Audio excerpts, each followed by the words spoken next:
Since 1963, Doctor Who has been a time-travelling institution. It's the longest-running sci-fi show in the world, and generations have grown up watching it. But beneath the sonic screwdrivers and timey-wimey plots, there are stories even stranger than the ones on screen. So grab your seat in the TARDIS, because today we will discuss 15 weird and wonderful facts about Doctor Who that you probably never knew. William Hartnell became the very first Doctor in 1963, but he wasn't the BBC's only option. Other actors were considered, including Hugh David, who later ended up directing stories in the 60s. Hartnell was chosen because of his mix of grumpiness and warmth, the perfect blend for a mysterious time traveller. The funny part is that Hartnell initially thought he was signing up to play an actual doctor in a children's hospital drama. It wasn't until the script mentioned time travel and Daleks that he realised this was no medical series. On screen, his stern exterior softened into something more grandfatherly, which made children see him as both alien and oddly comforting. Imagine if Doctor Who had turned into ER, different show entirely. When the Daleks first appeared in 1963, their metallic voices and deadly "exterminate" chant terrified children. Parents wrote angry letters accusing the BBC of traumatising their kids. But instead of backing off, the BBC leaned into the fear.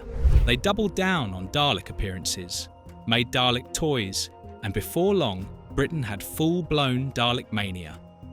Shops sold out of Dalek merchandise every Christmas, and playgrounds echoed with kids yelling "exterminate" while chasing each other around. It proved a golden rule of Doctor Who: if the children are crying, the ratings are flying. In the 60s and 70s, the BBC often erased old tapes to save money. Unfortunately, Doctor Who was one of the casualties. Dozens of early episodes were wiped, including some beloved Dalek and Cybermen stories. Over the years, fans and archivists tracked down missing footage from private collectors and foreign broadcasters. Some reels were found in Nigeria, gathering dust in a storeroom. Others turned up in the hands of fans who had taped broadcasts off TV decades earlier. And here's the kicker: some episodes are still missing today. To fill the gaps, fans have created animations to accompany the surviving audio. Only Doctor Who could lose half its history and then literally rebuild it with cartoons. When the series was first created, the TARDIS wasn't meant to stay a police box. The original plan was for it to adapt to whatever environment it landed in. A pyramid in Egypt, or maybe a spaceship corridor. But after the crew built the police box prop, budget cuts meant the chameleon circuit broke permanently. That broken circuit became one of the most iconic images in TV history. Sometimes accidents make the best legends. Without that budget shortfall, the Doctor's time machine might look different every episode. Instead, we got the most famous blue box in the world. Introduced in the 1960s, the sonic screwdriver quickly became the Doctor's ultimate problem solver.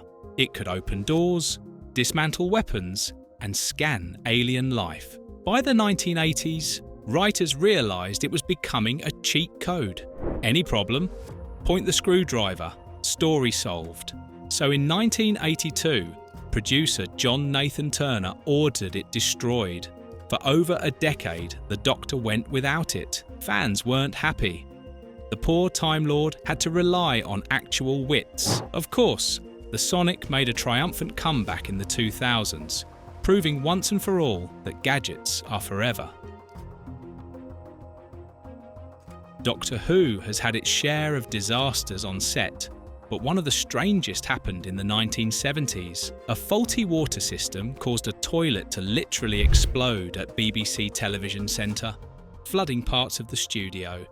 The cast and crew had to slosh through the mess while trying to film. Imagine trying to deliver a serious line about saving the universe while someone's yelling for more mops. It nearly delayed the entire shoot, and some joked that the Doctor had regenerated the plumbing.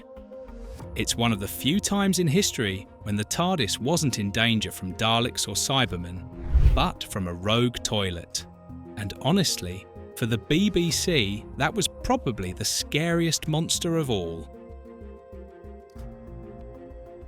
Roger Delgado, the first actor to play the Doctor's nemesis, the Master, wore a menacing goatee. But it wasn't real. He had it glued on for every shoot. It became so iconic that every Master since has been compared to the beard. Fans still argue about which Master looked most sinister, but it all started with a strip of fake hair and some strong adhesive. In the end, the deadliest thing about the Master wasn't his evil plans or stolen TARDIS. It was the fact that his entire identity depended on a £2.99 stick-on goatee. The Fourth Doctor's ridiculously long scarf is one of the most famous costumes in TV history, but it wasn't intentional.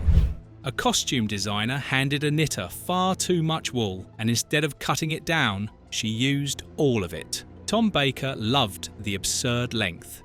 He wrapped it around himself and decided it was perfect. Over the years, the scarf grew into a symbol of the character, copied by fans around the world. To this day, Doctor Who conventions are full of cosplayers proudly dragging those scarves across convention floors, sometimes tripping over them in true Baker fashion. In the end, it was a health and safety nightmare that accidentally became one of the most iconic looks in TV history. When producers finally showed Gallifrey, the Doctor's home planet, they wanted it to look otherworldly but believable. So they consulted an actual astronomer to design the night sky, complete with twin suns and exotic constellations. Yep, while most of the show was running on wobbly cardboard sets and rubber monsters held together with duct tape, the stars in Gallifrey's sky were scientifically accurate. It's a small detail, but it gave Gallifrey an authentic beauty. Only Doctor Who could spend real science money on designing the stars, while the monsters looked like they'd just escaped from an arts and crafts class. In the 1970s, children's TV show Blue Peter invited a Dalek onto the set. Big mistake. Within seconds, it was zooming around the studio, screeching, "Exterminate," while the terrified presenters ran for their lives. Kids at home were howling with laughter, partly because they loved Daleks, and partly because nothing is funnier than adults being chased by what looks like a furious pepper pot on wheels. It wasn't just fun. It cemented the Daleks as part of British pop culture. When your villains are turning up on children's shows, you know you've made it. Exterminate? More like entertain. In 2008, the episode The Doctor's Daughter featured actress Georgia Moffat. Nothing unusual there until Life decided to copy the script. A few years later, David Tennant, who was the 10th Doctor himself, actually married her. So Tennant married the Doctor's daughter, while playing the Doctor, and became the Doctor's son-in-law. If that sounds confusing, welcome to Doctor Who Family Trees. Timey-wimey romance at its finest. Doctor Who was cancelled in 1989 after declining ratings. Apart from a one-off TV movie in 1996, the Doctor disappeared from screens until the big revival in 2005. That's 16 years without weekly time travel. Fans kept the show alive through comics, novels, and audio dramas. Doctor Who fan clubs grew so dedicated they basically tried to keep the TARDIS warm, staging conventions and even fan-made productions. When Christopher Eccleston finally brought the 9th Doctor to life, the revival was a smash. 16 years was a long wait, but the TARDIS was worth it. In 2008, a real Dalek was wheeled into the Houses of Parliament for a BBC exhibition. That's right, a deadly alien killing machine from outer space was parked right in the middle of Westminster. Photos of the Daleks standing in Westminster quickly spread across the press. It looked right at home. Commentators joked it was the most honest politician in the building, and frankly, the Daleks' catchphrase made more sense than half the speeches ever given there. When Doctor Who villains start getting invited into Parliament, you know they've transcended TV. When Matt Smith was cast in 2010, he was just 26. Fans worried he was too young to play the ancient Time Lord. But Smith silenced doubters with his eccentric and energetic performance. Within weeks, fans stopped worrying about his age and started worrying about his bow tie obsession. He later admitted he based some of his doctor's quirks on professors he had at university, who waved their arms and muttered excitedly. Turns out, Time Lord wisdom can come from watching teachers ramble. Doctor Who holds the Guinness World Record for the longest-running science fiction television show. It's been broadcast in over 90 countries and has fans on every continent. That includes Antarctica, where research scientists have reportedly watched episodes to pass the time. Somewhere, a penguin may have waddled past a screen as a Dalek yelled, "Exterminate!" It's the only show that can travel everywhere, even to the ends of the earth.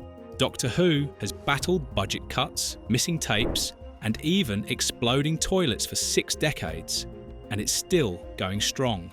From the way it looks, Doctor Who will probably still be saving the universe long after we're all old and grey. If you enjoyed these weird facts, hit like, subscribe, and ring the bell so you never miss another trip through TV history.